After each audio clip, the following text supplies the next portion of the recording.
Hi అండి. నమస్తే. అందరూ ఎలా ఉన్నారు? బాగున్నారా? బాగుండాలని మనస్ఫూర్తిగా కోరుకుంటున్నానండి. ఈరోజైతే మరొక సరికొత్త వీడియోతోటైతే మీ ముందుకైతే వచ్చేసానండి. ఇదైతే ఒక మంచి హెయిర్ టిప్ అండి. ఇంట్లో ఉండే వస్తువులతోటే హెయిర్‌ని మంచిగా గ్రోత్ చేసుకోవడం గానీ, హెయిర్ థిక్‌గా అవ్వడానికి గానీ మంచిగా ఉపయోగపడుతదండి. ఇప్పుడు నేను చూపిచ్చే ఈ టిప్ అయితే చూస్తున్నారా? నా హెయిర్‌లో అయితే ఎంత చుండ్రు ఉందో. ఇప్పుడైతే ఈ టిప్పు యూజ్ చేసిన తర్వాత ఈ చుండ్రు గూడా మొత్తం అంటే మొత్తం పోతుందండి. డాండ్రఫ్ ఉన్న డాండ్రఫ్ గూడా రిమూవ్ అయిపోతుందండి చాలా ఈజీగా. చాలా ఈజీగా గూడా చేసుకోవచ్చండి. ఓన్లీ 1 ఐటెమ్, ఓన్లీ 2 ఐటెమ్స్ తోటి ఈజీగా అంటే ఈజీగా చేసేసుకోవచ్చు. అలాగే హెయిర్‌కి లాస్ట్‌లో ఉండే కొనలు గూడా పగిలిపోయి ఉంటాయి గదండీ! అవి గూడా మంచిగా అవుతాయి. ఇప్పుడు నేను జెప్పే ఈ టిప్ తోటి హెయిర్ గూడా మంచి కండిషనింగ్‌గా వస్తుంది. సిల్కీగా వస్తుంది. చాలా మంచిగా హెయిర్ గ్రోత్ గూడా స్టార్ట్ అవుతుందండి. చాలా అంటే చాలా ఈజీగా కూడా చేసేసుకోవచ్చు. ఈ టిప్ అయితే చాలా అంటే చాలా మంచిది. చాలా అంటే చాలా బాగా యూజ్ అవుతుంది మీకైతే. మనమైతే ఈ టిప్‌లో ఎలాంటి కెమికల్స్ అయితే అస్సలు అంటే అస్సలు యూజ్ చేయమండి. ఇప్పుడైతే స్టార్ట్ చేసేసామండి. దీనికైతే ముందుగా అవిసె గింజలు కావాలండి. అవిసె గింజలు వాటినే ఫ్లాక్స్ సీడ్స్ అని కూడా అంటారు. చాలా మందికి తెలిసే ఉంటది కదండీ! ఇదైతే ఎక్కడైనా అవైలబుల్‌గా ఉంటది. కిరాణా షాప్‌లో అయినా సరే, హోల్‌సేల్ షాప్‌లో అయినా సరే, సూపర్ మార్కెట్‌లలో గానీ చాలా అంటే చాలా తక్కువ రేట్‌లో అవైలబుల్‌గా ఉంటాయండి. ఈ అవిసె గింజలైతే నేను 3 టీ స్పూన్స్ వరకైతే తీసుకుంటున్నాను. నా హెయిర్ అయితే కొంచెం లాంగ్‌గానే ఉంటది. సో, అందుకని నేనైతే ఒక 3 టీ స్పూన్స్ వరకైతే తీసుకుంటున్నాను ఈ అవిసె గింజలు. ఈ అవిసె గింజలు తిన్నా గానీ చాలా అంటే చాలా మంచిదండి. లడ్డు చేసుకొని తిన్నా మంచిదే. అలాగే వీటిని జెల్‌లాగా ప్రిపేర్ చేసుకొని ఫేస్‌కి పెట్టుకున్నా గానీ చాలా అంటే చాలా బెనిఫిట్స్ అయితే ఉంటాయి ఫేస్‌కి. అలాగే ఇందులోకి 3 టీ స్పూన్స్ వరకైతే బియ్యం యాడ్ చేసుకుంటున్నాను. అవిసె గింజలు 3 టీ స్పూన్స్, అలాగే బియ్యం 3 టీ స్పూన్స్ వరకైతే తీసుకుంటున్నాను. ఈవెన్‌గా తీసుకోవాలి 2 గూడా. వీటినైతే బాగా మిక్స్ చేసేసుకుంటున్నానండి. బియ్యం నుంచి వచ్చే గంజి గూడా చాలా అంటే చాలా మంచిది కదా మన హెయిర్‌కైతే. అది గూడా చాలా మంచిగా హెయిర్‌ని గ్రోత్ చేయడానికి గానీ, కండిషనింగ్‌గా ఉంచడానికి గానీ, డాండ్రఫ్‌ని తొలగించడానికి గానీ చాలా అంటే చాలా బాగా యూజ్ అవుతుందండి గంజి గూడా. ఇప్పుడైతే ఒక మీడియం సైజు గిన్నెనైతే తీసుకుంటున్నాను. ఇందులో ఒక హాఫ్ చెంబు వరకు ఎట్లా చెప్పాలి మీకంటే ఒక 2, 3 కప్స్ వరకైతే వాటర్ తీసేసుకోండి. హెయిర్ లాంగ్‌గా ఉంటే ఎక్కువ తీసుకోండి. కొంచెం షార్ట్‌గా ఉంటే కొంచెం తక్కువ తీసుకోండి. ఈ ఎక్కువ జెల్ ప్రిపేర్ చేసేసుకొని స్టోర్ కూడా చేసుకోవచ్చండి. మంచిగా ఓ వారం, 10 రోజుల వరకు స్టోర్ కూడా చేసేసుకోవచ్చు. ఎప్పుడు కావాలంటే అప్పుడు పెట్టేసుకోవచ్చు హెయిర్‌కి బాత్ చేసే ముందు. వీటినైతే ఉడికించుకోవాలండి. గ్యాస్ వెలిగించుకొని గ్యాస్ పైన అయితే పెట్టుకున్నాను. ఫ్లేమ్‌ని మీడియం టు లోకి అడ్జస్ట్ చేసుకుంటూ ఉడికించుకోవాలి. హైలో అయితే పెట్టకూడదండి. చూస్తున్నారా? ఇదొక 5 మినిట్స్‌కి అయితే ఉడకడం స్టార్ట్ అయిపోయింది. చాలా ఫాస్ట్‌గానే రెడీ అవుతుందండి మనకైతే ఈ జెల్. చాలా అంటే చాలా ఫాస్ట్‌గా అయిపోతుంది. చాలా మంచిది కూడానండి మన హెయిర్‌కైతే. ఇలా అయితే ఉడికించుకోవాలి. ఇలా కలుపుతూ ఉడికించుకోవాలి. లేకపోతే అడుగంటిపోతుంది గింజలు. చూస్తున్నారా? జెల్‌గా ప్రిపేర్ అవ్వడం అయితే స్టార్ట్ అయిపోతుంది. జెల్లీనెస్ అయితే రావడం స్టార్ట్ అవుతుంది. చూస్తున్నారా? వేలితో అని చూస్తే ఎలా తీగలాగా వస్తున్నదో, ఇలా రావాలండి. అవిసె గింజలు బాగా ఉడికి ఇలా అయితే రావాలి మనకు. ఒక 2 మినిట్స్ ఉంచేసి స్టవ్ ఆఫ్ చేసేసుకుంటే సరిపోతుందండి. కరెక్ట్ కన్సిస్టెన్సీ వచ్చేసినట్టు మనకు జెల్‌కి. చూస్తున్నారా? మరొక 1 మినిట్ తర్వాత మళ్ళీ అని చూస్తున్నాను. ఇప్పుడైతే కొంచెం థిక్‌గా వచ్చింది జెల్ అయితే. ఇప్పుడైతే నేనైతే స్టవ్ ఆఫ్ చేసేసుకుంటున్నానండి. ఇదైతే కరెక్ట్ కన్సిస్టెన్సీ. మన హెయిర్‌కి కానీ పెట్టుకున్నా కరెక్ట్‌గా ఉంటది. సో, అందుకని ఇప్పుడైతే స్టవ్ ఆఫ్ చేసేసుకుంటున్నాను.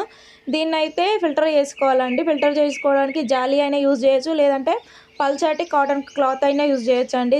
నేనైతే జాలి అయితే యూజ్ చేసేసుకొని ఫిల్టర్ అయితే చేసేసుకుంటున్నాను. దీనైతే కొంచెం వేడిగా ఉన్నప్పుడే ఫిల్టర్ చేసుకోండి. చల్లగా అయినప్పుడైతే అది జెల్ కదండి, కిందకైతే రాదు జాలీలో నుంచి. కొంచెం వేడిగా ఉన్నప్పుడే మాత్రమే ఫిల్టర్ చేసేసుకోండి. చూస్తున్నారా? జెల్ ఎంత బాగా వచ్చిందో. సేమ్ అలోవెరా జెల్ లానే వస్తుందండి జెల్ అయితే.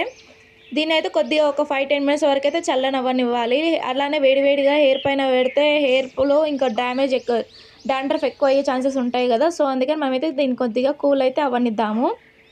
ఇందులోని ఒక 4-5 డ్రాప్స్ వరకైతే కోకోనట్ ఆయిల్ కూడా యాడ్ చేసుకోండి. మీది ఆయిలీ స్కిన్ అయితే ఒక 2 డ్రాప్స్ వరకైతే కోకోనట్ ఆయిల్ యాడ్ చేసుకోండి. ఇలా కోకోనట్ ఆయిల్ యాడ్ చేయడం వల్ల ఏమవుతుందంటే హెయిర్ సిల్కీగా ఉంటుంది. అలాగే కండిషనింగ్‌గా ఉండడానికి చాలా అంటే చాలా యూస్‌ఫుల్ అవుతుంది. ఇప్పుడైతే నేను హెయిర్‌కి అయితే చిక్కులైతే అన్నీ తీసేసుకొని అప్లై అయితే చేసుకుంటున్నానండి.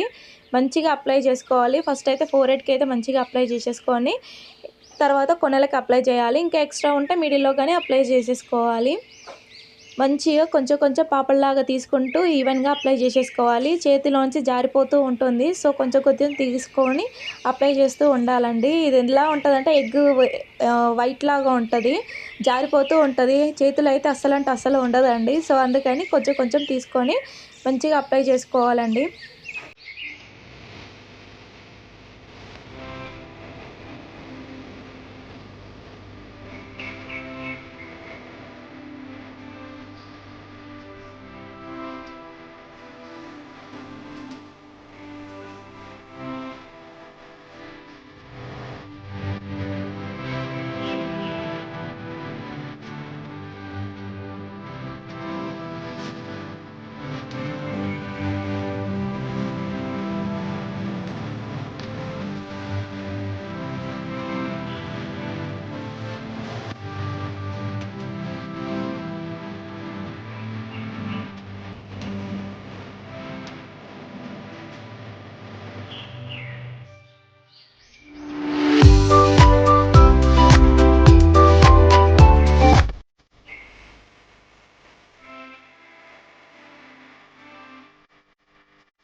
చూస్తున్నారండి, ఇదైతే మంచిగా అప్లై చేసేసుకున్నాను. హెయిర్‌కి అలాగే ఫేస్‌కి కూడా అప్లై చేసుకున్నాను. ఫేస్‌కి కూడా చాలా అంటే చాలా మంచిదండి. ఫేస్ పైన ఉన్న పింపుల్స్‌ని పోగొడుతుంది. పింపుల్స్ వల్ల వచ్చే మరకలను కూడా పోగొడుతుందండి. సో నేను ఫేస్‌కి కూడా అప్లై చేసేసుకున్నానండి. దీనైతే ఆరనివ్వాలండి. చూస్తున్నారా, ఒక 30-40 మినిట్స్ వరకు ఆరనిచ్చాను. ఇప్పుడైతే ఆరిపోయిందండి హెయిర్ అయితే. ఇప్పుడైతే హెయిర్ వాష్ చేసుకోవాలి. హెయిర్ వాష్ చేసుకునేటప్పుడు షాంపూ కానీ సబ్బు కానీ అస్సలు యూజ్ చేయొద్దండి. ఇలా చేయడం వలన మనం పెట్టిందంతా పోతుంది. సో అస్సలు యూజ్ చేయొద్దు. ఇలా అయితే వారానికి ఒక 2 టైమ్స్ 15 డేస్లో ఒక 3 to 4 టైమ్స్ అయితే చేసి చూడండి. మంచి రిజల్ట్ అంటే చాలా మంచి రిజల్ట్ అయితే వస్తుంది. హెయిర్ అయితే ఎంత చాలా ఊడిపోయేటోళ్ళకి కూడా హెయిర్ కంట్రోల్ అవుతుంది, ఊడదండి. కొంచెం కొంచెం తగ్గుతుంటూ వస్తుందండి హెయిర్ ఊడడం కూడా. చాలా మంచిగా ఉంటుంది, హెయిర్ సిల్కీగా ఉంటుంది. మొత్తం పగిలిన పగులు కూడా కొంచెం కొంచెం రిమూవ్ అవుతూ ఉంటాయి. నా వీడియో కనుక మీకు నచ్చినట్టయితే ప్లీజ్ ప్లీజ్ ప్లీజ్ లైక్ చేయండి, షేర్ చేయండి, కామెంట్ చేయండి. అలాగే నా ఛానల్ సబ్స్క్రైబ్ చేయండి. పక్కన ఉన్న బెల్ ఐకాన్ కూడా క్లిక్ చేయడం మర్చిపోకండి. Thank you for the watching అండి. బాయ్ అండి. Bye bye.